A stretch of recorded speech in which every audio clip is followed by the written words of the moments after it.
Hello, and welcome to the Polk Pioneer Oral History Program, a collaboration between the Polk County Historical Association's Heritage Partners, Polk County History Center, and Polk Government TV.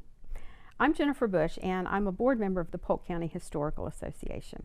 And I want to thank you so much for joining us today, as I have the pleasure of interviewing Mrs. Florence, better known as Flo, McNeer Hamilton, who has been nominated for Polk Pioneer recognition by the Lake Alfred Historical Society. First of all, let me say congratulations on this honor. And thanks for, giving some of your time to sit down and talk about your history. I know you've been in Polk County for more than 50 years. Yes. And so you've got some stories to share, so I'm really anxious to get into these stories and just hear a little bit about your life. So let me start at the very beginning, asking about your extended family, because it goes beyond your parents. You have all the way back to your grandparents? My grandparents, but we have in my family 6 generations, counting my great-grandkids. So, but my grandparents, my grandmother was born down in Lake Buffum in 1889, somewhere around there, a long time ago. And she was one of 21 children. Her father had 15 by the first wife, 6 by the second, of which she was of that mother, and then he married a third time, but they didn't have biological children, but that wife brought 6 more kids to the family. But anyway, so most of Polk County, and they were all born here in Polk County, so at one point most of Polk County was related to me. But and then they moved over to Fort Meade. They went by, there was a train that went over from that area, and they carried all their farm equipment and their household goods and everything. And my grandfather apparently, it was my great-grandfather, had groves and cattle and that type of stuff. They got hit by the 1895 freeze and wiped out. He bought more grove and kept going from there. And she had 4 children. There were 3 boys and my mother. And my mother was born in Winter Haven, and they moved to Lake Alfred in she was born in 1912, and they moved there in 1914 to Lake Alfred, and been there forever, ever since then. Of that, my mother had 4 kids. I had one brother that was a crib death, but so there were 3 of us that were surviving, and so we've just been here. Now I left for a little while after I got married, but then my father's family came from West Virginia, but at one point in late 1800s, my grandfather moved to Alaska and met my grandmother out there. My grandmother McNeer was born in Detroit, Michigan, but then moved out to Seattle. And her father he was a pharmacist and had his own drugstore. And she had a sister, Annie Frank. And anyway, then they moved into Alaska in, I think, 1900. 1904, she met my grandfather. They got married, and then they moved into, they were married in Fairbanks, I think, either Skagway or Fairbanks. And he was a gold miner, and he also mined for copper, which was very prevalent at that time. He used to, when they were going from, I guess it was from Skagway to Fairbanks, they had to take they were dog sleds. And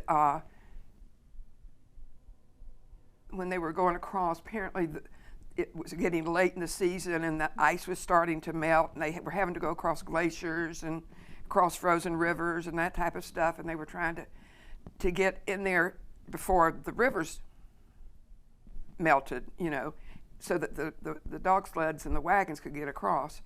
They had some harrowing experiences doing that. They picked up, my grandfather had told people were trying to get across the glaciers and the rivers, and so he would take other people if they wanted to follow him. He says, I've never been here before, but I'll lead you. And so they did that. My grandmother at one point, the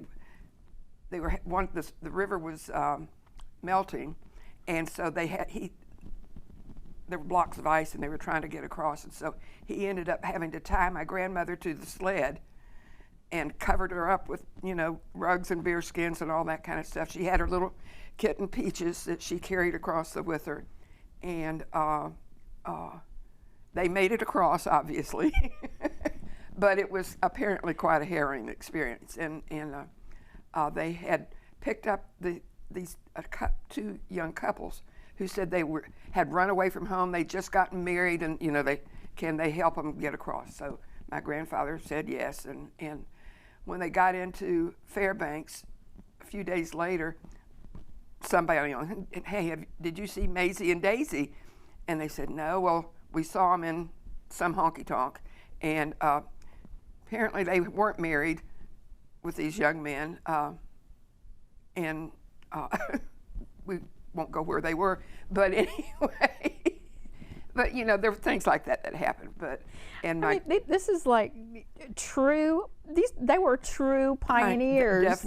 Definitely. My grandmother, she used to play the piano and the organ in the Episcopal Church in Fairbanks at St. Matthew's, and when they were needing money for shoes for the boys, because there were 4 boys, and she would play in the silent movies. She would, how they had the background music and and she would play that music, or she would go to a local honky-tonk and play there to get money to buy shoes for the boys. I mean, you did what you had to do to survive, but Did you get any of her musical ability? No. I can play, but not my mother, that wasn't her mother, biological mother, but my mother was studying to be a concert pianist at Brenau College in Georgia when her dad passed away. So she had to come home because 2 of her brothers were at the University of Florida. And my grandfather paid for their tuition with citrus. He would send citrus to the schools, and that helped pay their tuition at both Brenau and University of Florida.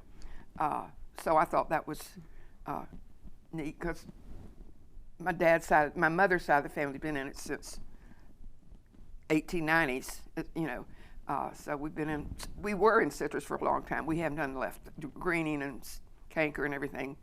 Now, what got your family into citrus to begin with? Is that part of the story of why they came to Polk County? I really don't know. I mean, I just know that he had citrus in the 1890s. My grandfather, my maternal grandfather, my dad's family they came down from, after they left Alaska, they went back to West Virginia and moved down here in 1924. He had apparently bought some land over in Melbourne.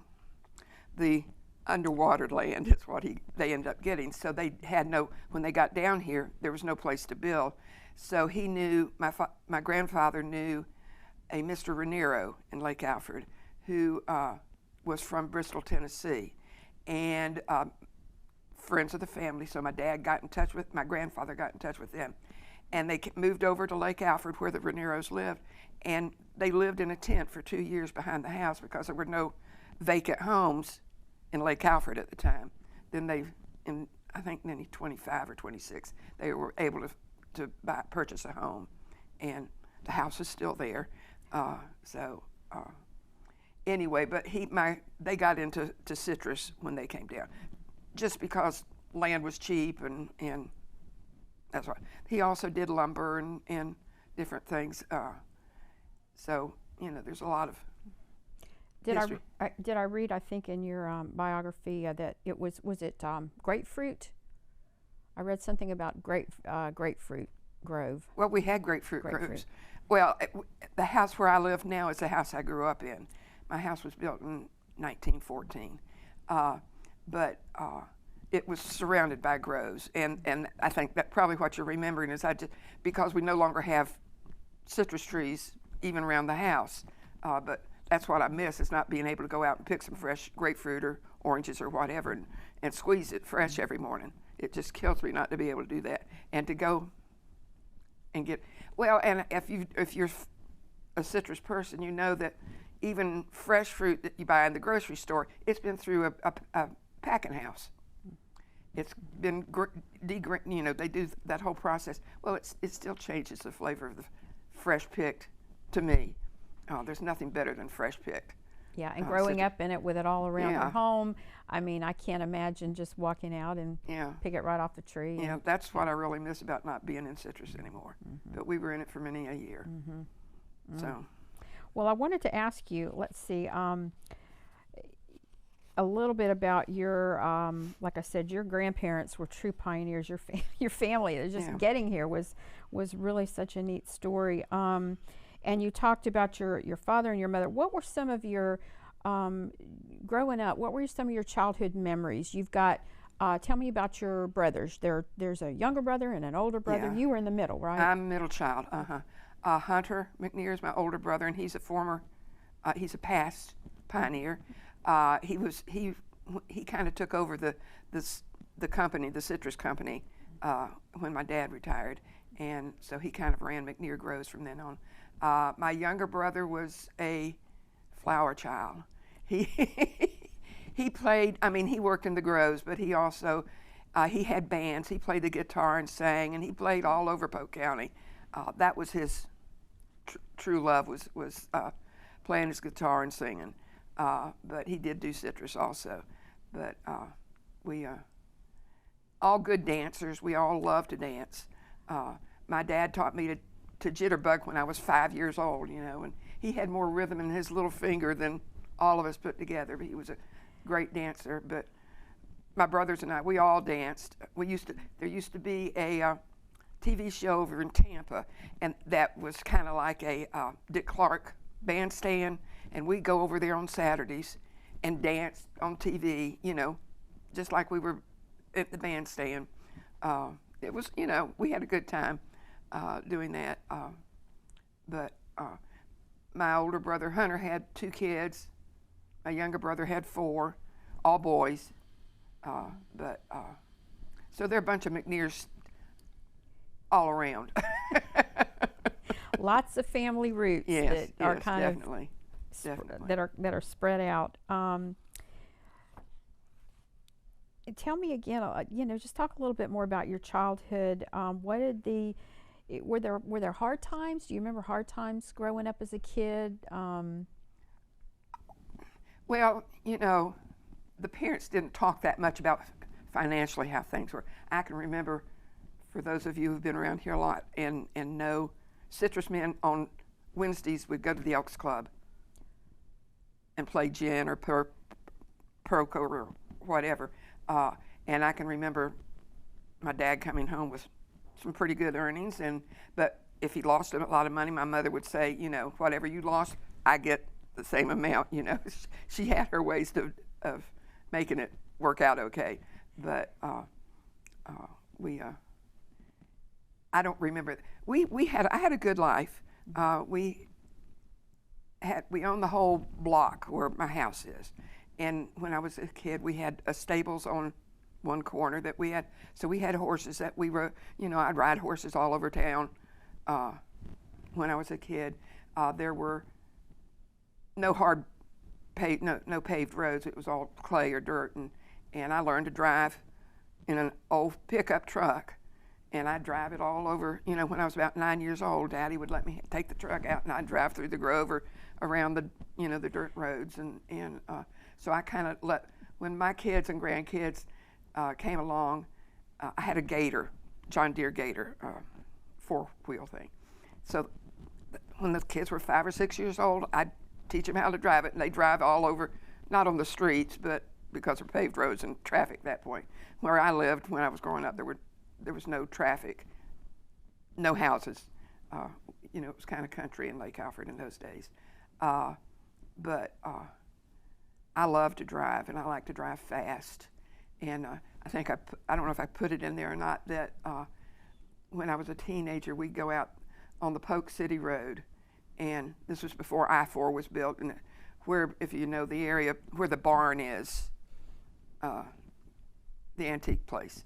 From there back into Lake Alfred, there was a straightaway, and we had it marked off for a quarter mile. And Saturday afternoons or Sunday afternoons, we'd go out there and drag race. And my mother had a Buick Special, big engine in it. And all the boys had their old hot rods, their 49 Ford hot rod, whatever. And they'd souped them up stuff, thought they were hot stuff. And we'd get out there, and of course I'd beat them, and they didn't like me very much. But I've always had a heavy foot, and a few of my grandkids have inherited my bad traits that way. But anyway, we had a good time. We used to have hay rides, and we'd go to Sand Mountain.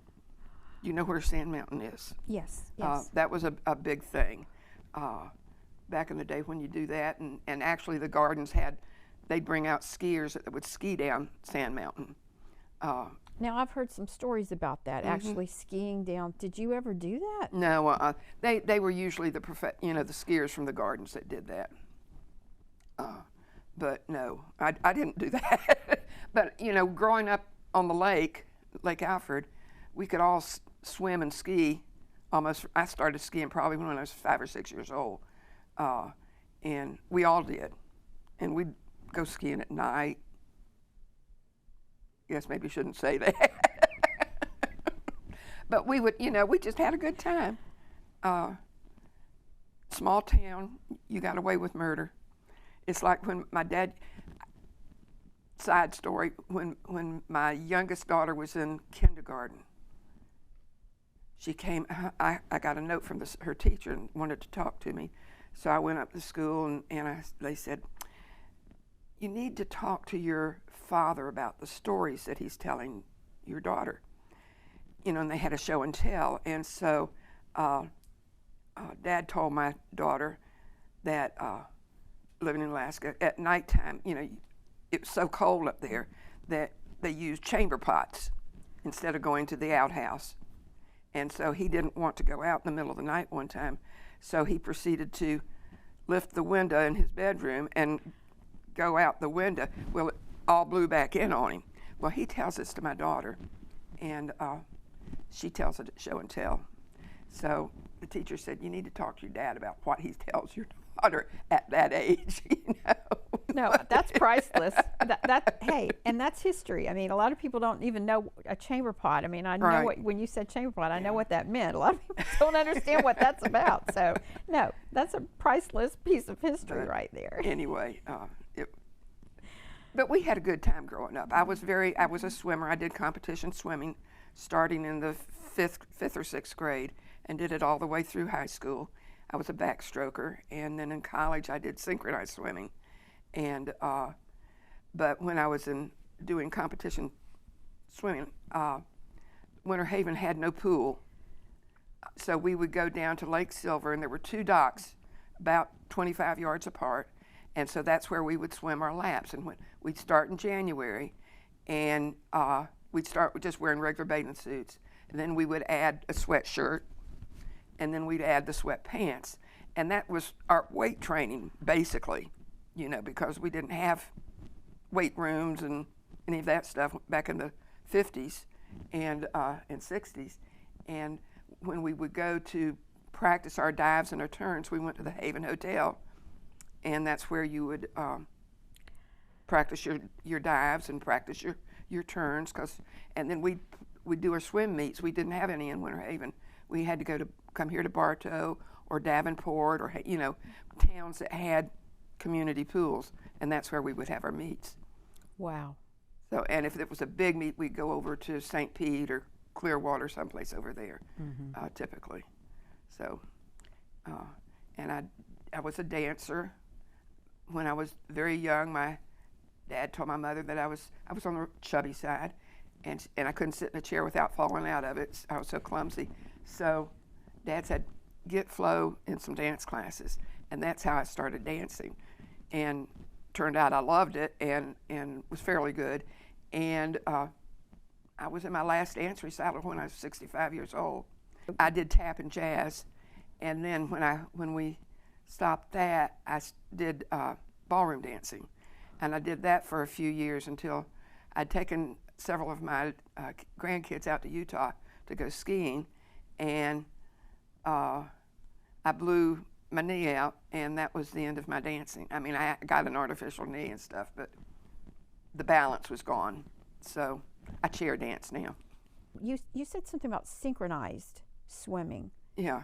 When did you do that, and how did you get into that? In college. It started out, I had a friend that she was at FSU, and she was doing synchronized swimming up there. And they were trying to get a video done down here. So Cypress Gardens had the pool that had the underwater windows so they could go down and take movies of it. And so she got me, and we choreographed and did a few numbers, and that started. And then when I went to college, they had a synchronized swim team, and I ended up being president of the team. But anyway, that's how I did. But it doesn't compare to what those girls are doing. When I watched the Olympics this last time, what they do is just unbelievable. We weren't anywhere near that caliber, but I enjoyed it. I love swimming in the water and whatever. Mm. But just sounds like where you kids grew up, there were just so many activities that you could do, from playing in the citrus groves to. Well, you didn't have anything else. You know, I played in the dirt, played marbles and tractors with my brothers, and you know, you see this so much now is that the kids today have to have their little game there, where they're not out there playing. You know, we went out the door in the first thing in the morning after breakfast, and we came in for lunch, and then we went back out, and then we came in for supper and went to bed. We didn't have TV. I mean, we used to listen to the radio. Sunday night was at 5 o'clock. Sunday would be The Shadow, 5 or 5:30. The Green Hornet, you know, we'd listen to, what was her name? Burns and Allen on the radio that Sunday night. You know, that's what we did. You played outside, and at nighttime you listened to the radio, or you played card games or board games or puzzles, or we were big into puzzles. You know, we didn't have all the stuff that the kids have today. But so, you know, it was good, wholesome fun most of the time, unless you're out drag racing. Well, I'm just like, I can't, so I don't know, I just can't picture you drag racing. Oh, yeah. And I still like to drive fast, so. At well, that was going to be another question I was going to ask. When I leave here today, do I let you go, you know, ahead of me and just, you know? Yeah. Oh, goodness. Any other, anything else you wanted to mention about your, you know, your school days? Well, in school, public school, I was, you know, I did swimming, volleyball, basketball, softball. I was on the varsity of those teams. I was very athletic. Enjoyed it. If I could still do it today, I would. I went on to become a tennis player and a golfer, and, you know, whatever I could do, dance, fitness classes, you know. I was very, very active and very physical. And if the knees were what they should be, I would still be doing it. Well, I think you've answered my question, is what is your secret of looking and acting so young today? Is all of this activity your whole life? You've lived life. Oh, definitely. And I had a good time doing it. Now I do more sedate things. I'm a big bridge player. I play several times a week in regular games, and then I substitute when anybody needs, you know, if I'm not doing something else. I'm very involved in my church. I've been on the vestry a couple times. We used to do, before COVID, we had dinners every Wednesday night, and I was one of the cooks for that once a month. I'm in charge. I do the flowers at church. I'm an usher. I count money. I had some surgery a year or so ago, and I said, I just want, you know, we need to hurry up with this because I got things to do. And he said, he said, well, what do you got to do? And I tell him. He said, well, we'll get you out of here soon so you can start running the church again. So that's kind of the way I feel. Now we've got a new events committee, and we're doing socials every month. So I'm helping with that and just staying busy. I don't believe in sitting around. Well, I want to ask you, now your husband, Bob Hamilton, how did y'all meet? He went to the Citadel in South Carolina, and I was my brother Hunter was a Sigma Nu at Florida, and they used to use our house for a lot of the rush parties and different parties that they'd have.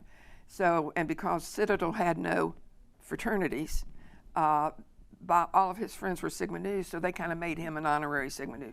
So he came to all the rush parties.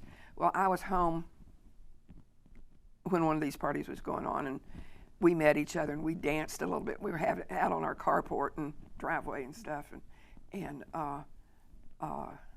so we did that one summer. Then the next summer we met again, and we had a few dates, and then he went back to school, and then when he graduated from Citadel, he got a job with the Florida Citrus Commission in New York. He was doing PR and marketing up there. So when I finished school, we got married the next summer. In 1963 we got married, and I moved to New York with him, and we were up there for a couple years, and we had a good time. It was during the opening of the World's Fair, and that was very exciting. But because of Bob's job, we had to entertain during the opening week of the fair. There were parties every night and different functions going on. So they moved us into the Americana Hotel. We were chaperoning the Florida Citrus Queen, who was Nancy Collins at that time. She was Governor Collins' daughter. And so Bob would have to take her to the market every morning, and she'd be on different TV shows, and it was all stuff to do with the opening of the fair.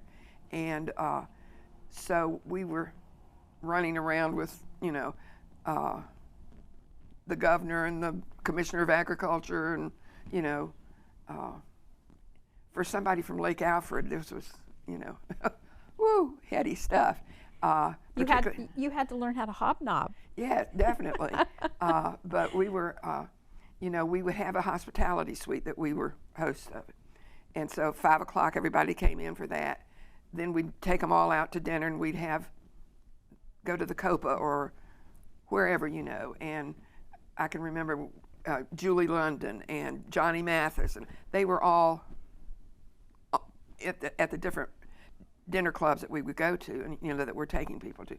Then we would go back to the hospitality suite, and then about midnight they say, "Okay, y'all are the natives. We want to go to the village." So midnight we'd take a slew of people down to the village and go hitting all the night spots down there, and about 4 o'clock we'd head back to the hotel. And I was working at the time, so I worked at an ad agency, and so Bob would get up and take Nancy to wherever they were going that day, and I would go into work for the day. I needed toothpicks to hold the eyes together up, and we would go back and start all over again. And that went on for a week, and I tell you, I couldn't do that today. I couldn't have done that even 50 years ago. But it was fun. And then when we moved from New York to Miami, and we did the same time. He still did marketing and PR, so we worked a lot of conventions, and because of Bob had friends that were advertising executives, and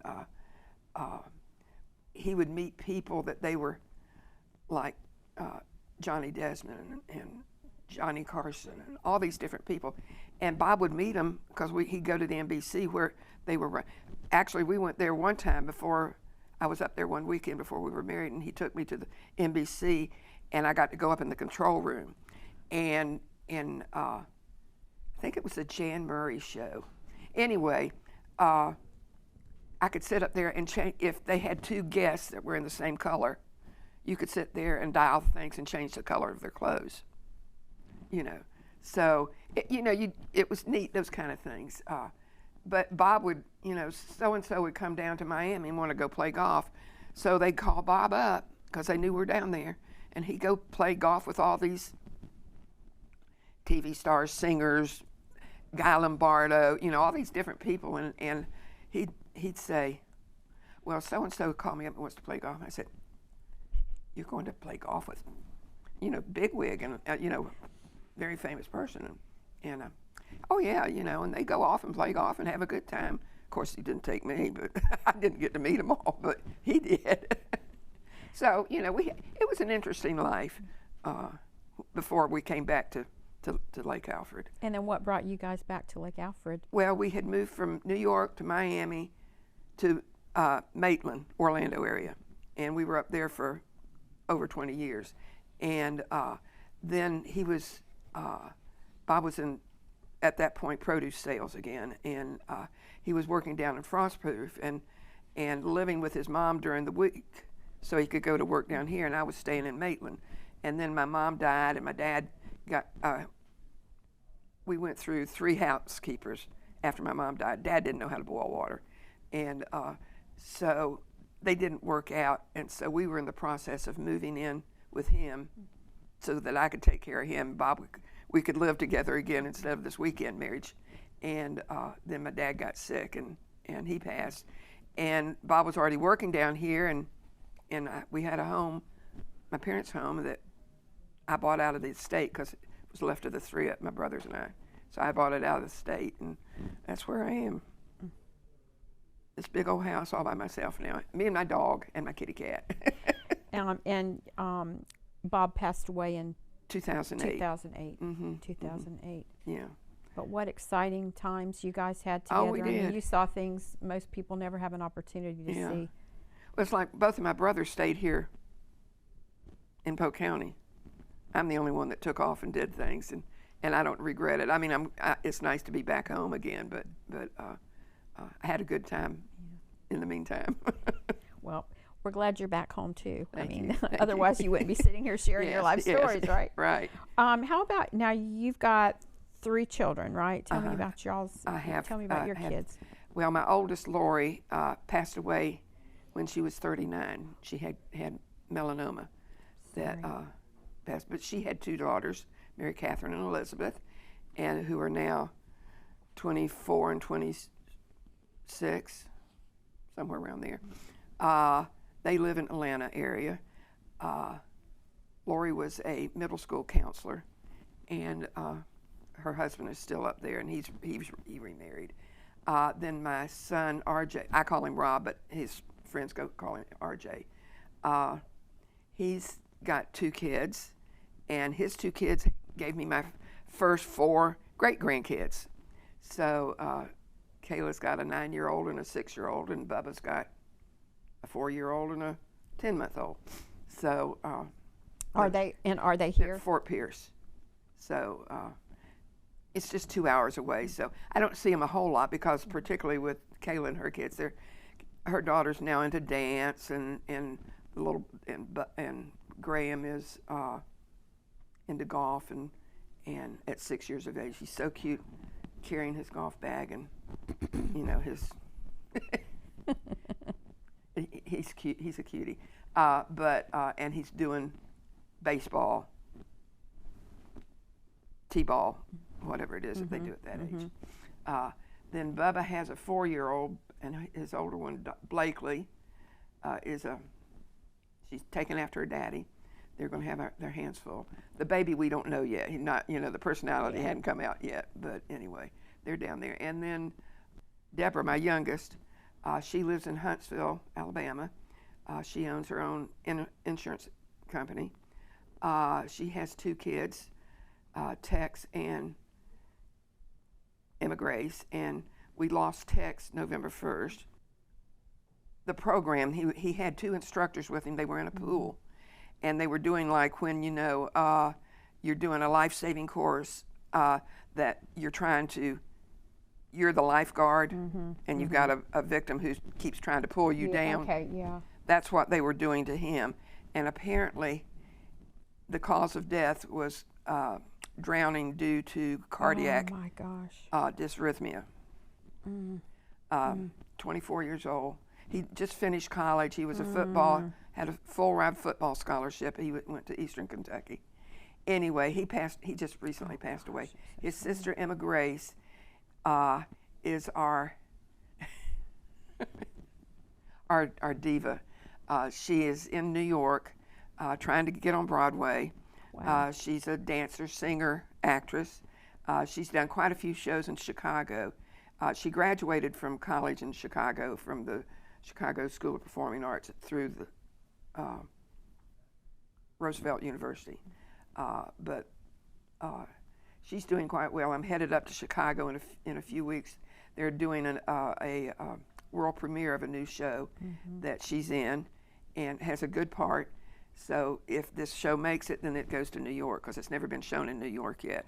So this is a big deal. So a bunch of us are going to go up and see Emma Grace do her thing. And you may have to do some more hobnobbing, right? I may have to do that. Well, you had mentioned that you worked in an ad agency. I was tell me a little bit about your work, your career, your work life. When I was living in New York, I worked for an ad agency. I was secretary to the personnel manager. Just answered an ad, and that's how I got that.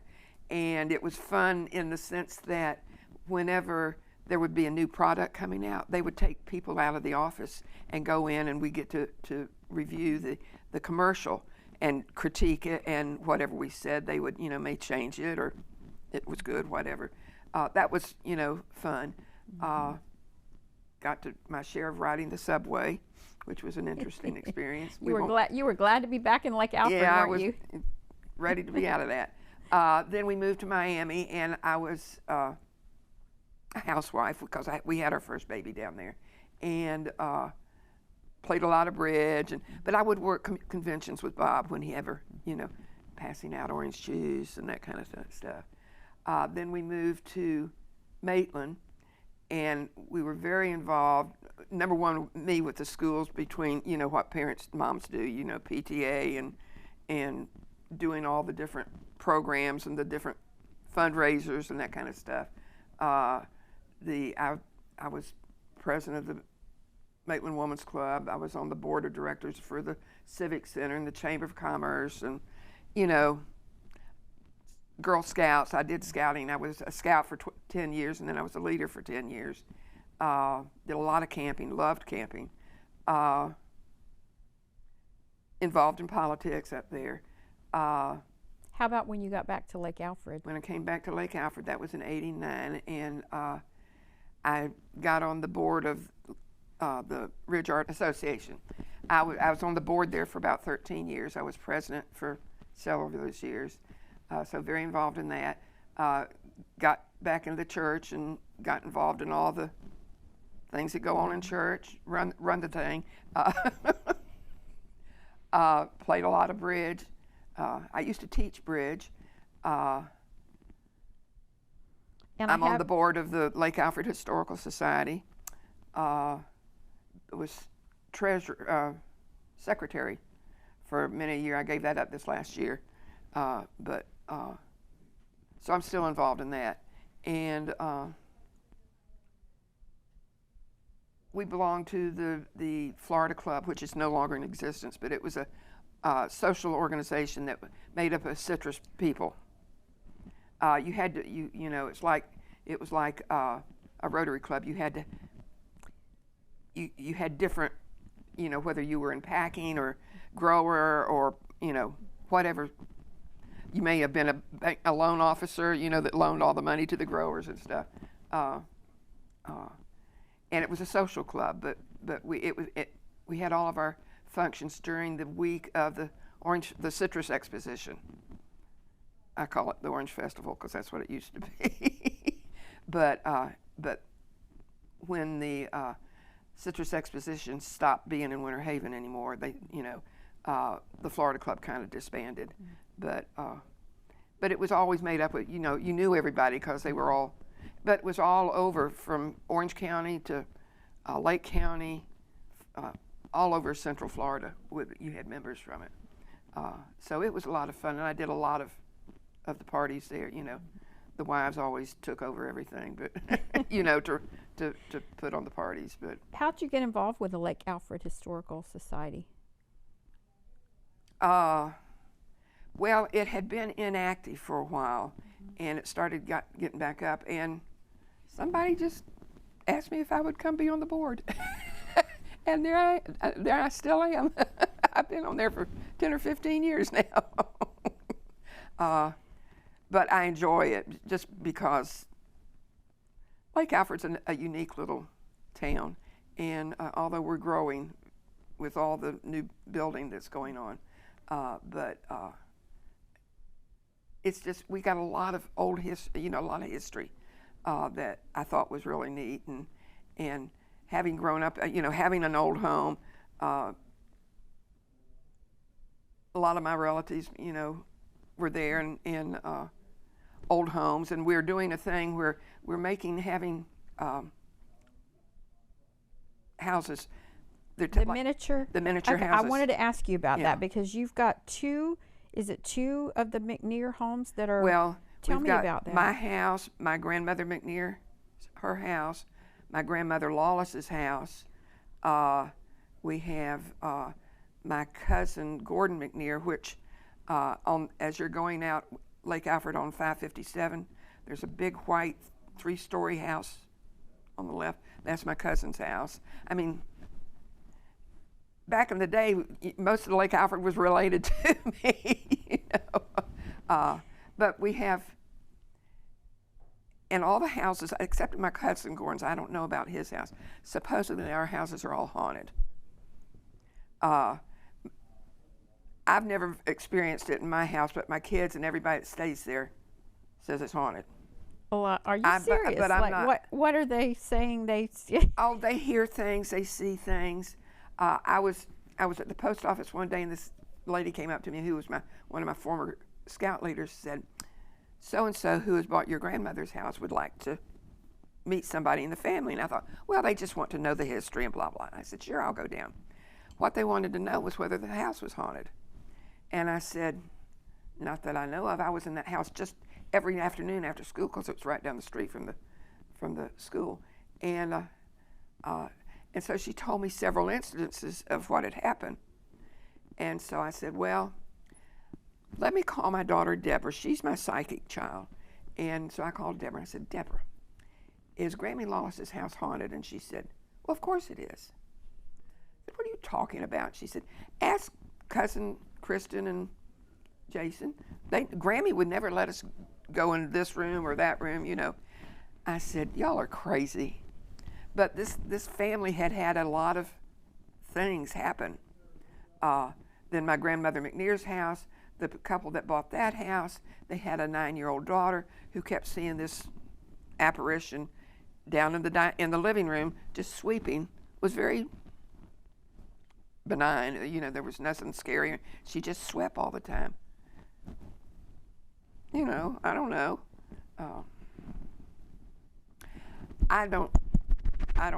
They don't come to me.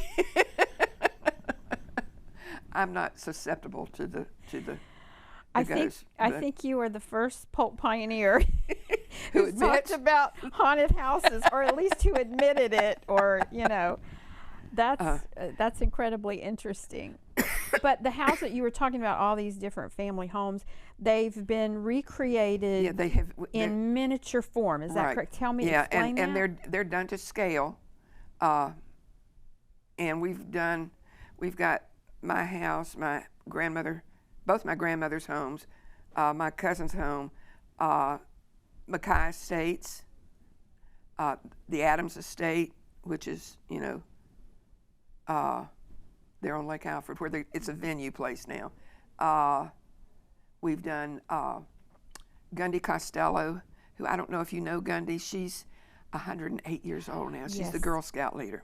Yes. We've done her house. We've done the Shin house. I don't know if you knew Ruth Shin or Betty Shin. Betty, you probably knew. Yes. Okay, it was her. The family, where it was their family home, now is their office. But we've done their house. We've got 7 or 8 that we've done. We've now run out of room. Well, if people would like to come and see these miniature historic homes on display, Yeah, we're open every Saturday from 11 to 2.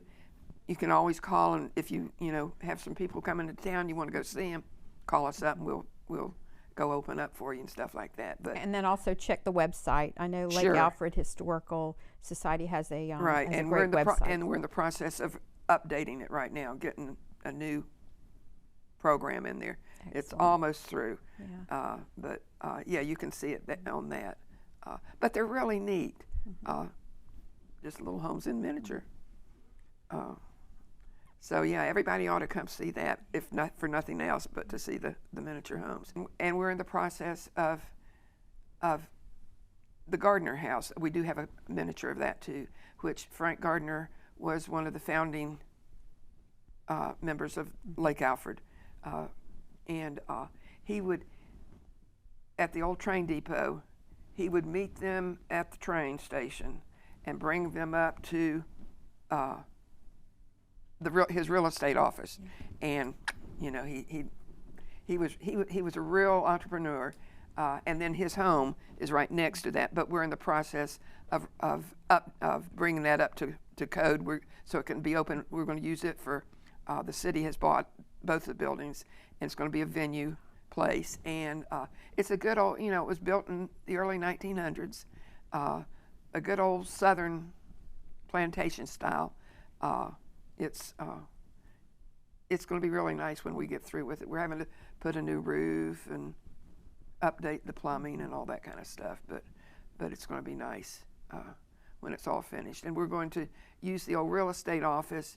Part of it, the plan right now is part of it's going to be used for the office for the Historical Society, and the other half, we're being a venue place, we're going to have part of that as like the dressing rooms for weddings for the grooms and the males, and then the upstairs of the house will be for the brides and their dressing rooms and stuff like that.